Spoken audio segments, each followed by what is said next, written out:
सतीश जी आ रहा हूं, डांट खाने को तैयार हूं। ने धमाका कराया सर, आप मुतमईन थे कि आईएसआई आतंकवाद को प्रायोजित करती है। उसी आईएसआई से आपने पठानकोट एयरबेस की जांच करवाई। आप बताइए, एयरबेस में मैं नहीं जा सकता, जहां तक मुझे लगता है बतौर पार्लियामेंटेरियन आप भी जाएंगे तो पास इशू कराएंगे या किसी कमेटी में जाएंगे, उससे आपने जांच करा दी। और आप बता रहे हैं हमारे समय में धमाके हो रहे थे, आपने पठानकोट एयरबेस उनको खुलवा दिया पूरी तरीके से। आप हमसे, जहां तक रही किताबों की बात, आपने खुलवाया सर, हमने नहीं खुलवाया। और ज्यादा सुधांशु जी आप उत्तेजना में बोलने लगते हैं।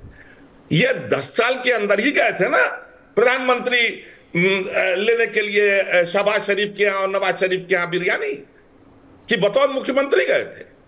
वो क्या होता है, वो आपकी टॉक नहीं होती है।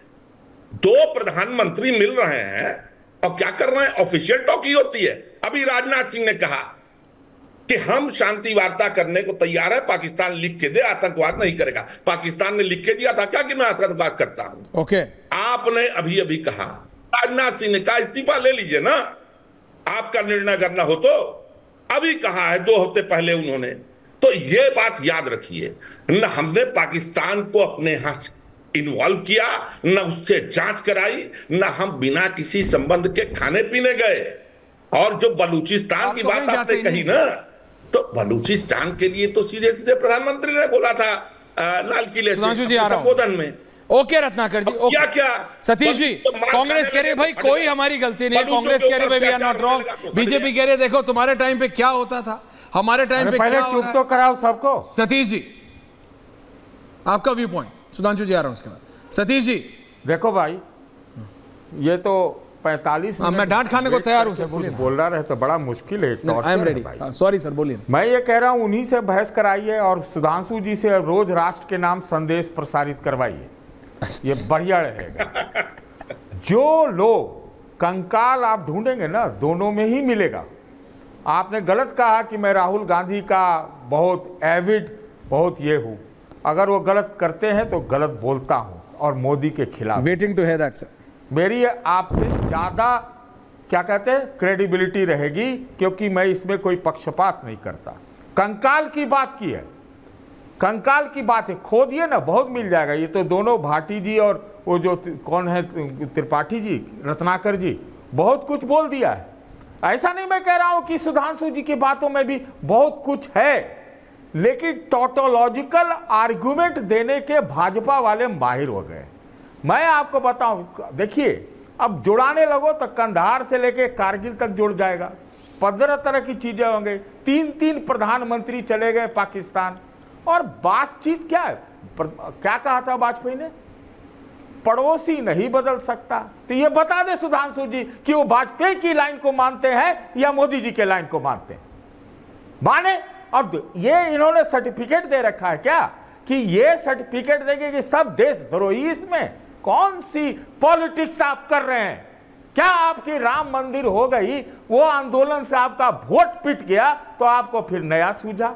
ये खाली इससे चलता है देश क्या? इससे देश चलता है? डॉक्टर सुधांशु त्रिवेदी, मैं तो मानता हूं कि आप दलों से ऊपर के व्यक्ति हैं।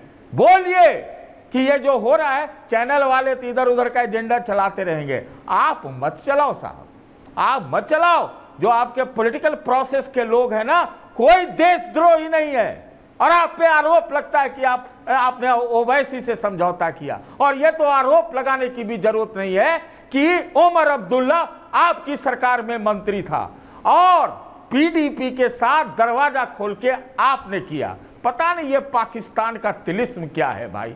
पाकिस्तान की बात करते हो तो रोज रोज चीन का भी बात करो। ये है ये जो दोहरा नीति है ना, कांग्रेस कांग्रेस, अरे क्या कांग्रेस? कांग्रेस तो अगर अच्छी होती तो ये 15 साल से पिट नहीं रही होती। वो तो उसमें गड़बड़ियां हैं ही। लेकिन आप अच्छे हो तो देश के बारे में ज्यादा करो, चुनाव और दल के बारे में ज्यादा मत सोचो। Point taken sir. Sudhanshu Trivedi counter कर रहा है। सुधांशु त्रिवेदी इस काउंटर न किताब पे, किताब और सड़क पे। चलिए मैंने शायद देखिए भाटी जी और रत्नाकर जी ये तो पार्टी के प्रवक्ता हैं तो सुन के अनसुना कर देंगे, बट सतीश सिंह साहब, मैंने 2 बयान पाकिस्तान की नेशनल असेंबली में पाकिस्तान के प्राइम मिनिस्टर के कोट किए।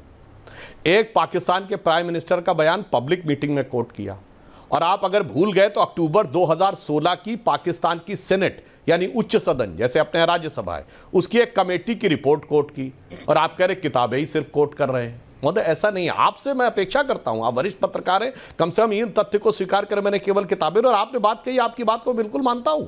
अटल जी ने कहा था, अरे मैंने हम पड़ोसी नहीं बदल सकते, मित्र बदल सकते हैं, पड़ोसी नहीं बदल सकते। तो सब जगह कंकाल। हाँ तो सर केवल किताबें नहीं कोट की, वो लोग कहेंगे क्योंकि वो सत्य को छुपाएंगे, उतना ही कंकाल है भाई, इसलिए मैंने सिर्फ किताबें नहीं।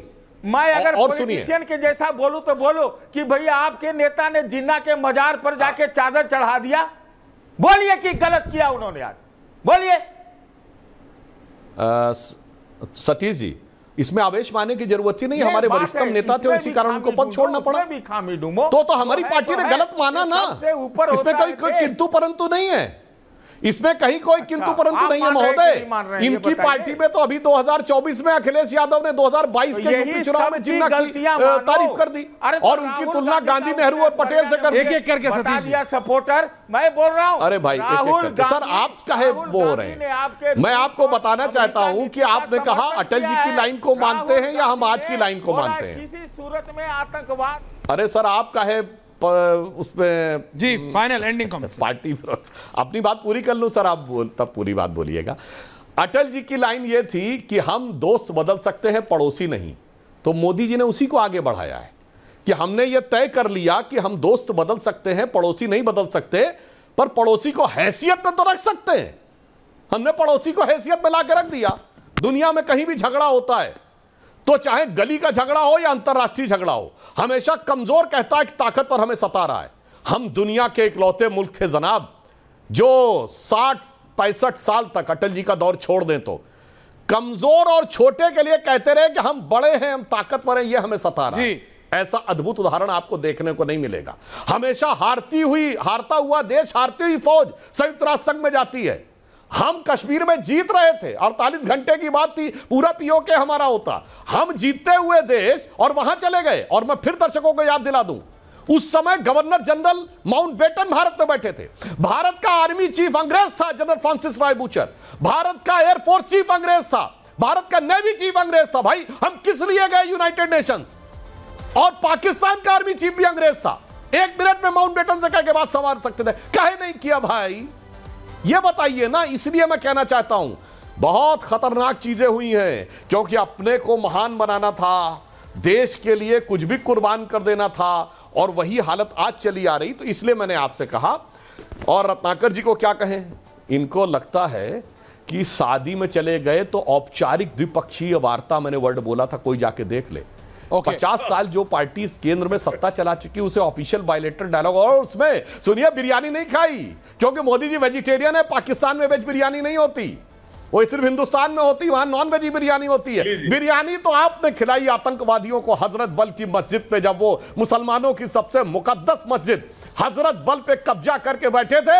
नवंबर 1993 में बिरयानी भेजी थी आपने, पूरी नॉन वेज बिरयानी भेजी थी भाई। और मोदी जी ने वो जो कुछ किया, उसके बाद जो पटक पटक के धूल चटाई, कहानी हो गई बहुत पुरानी मेरे भाई। नहीं कहानी अभी ठीक है, आप फैक्ट्स ले ना ले, आम की पेटियां कौन लेता है वो सब पता है। देखिए भैया, पर्सनल हो जाता है भाटी जी जब बात देश की हो। सतीश जी ने बोला ना, इधर भी है उधर भी है, तो इसलिए बात पर्सनल हो जाती है, क्योंकि बात देश की है ना।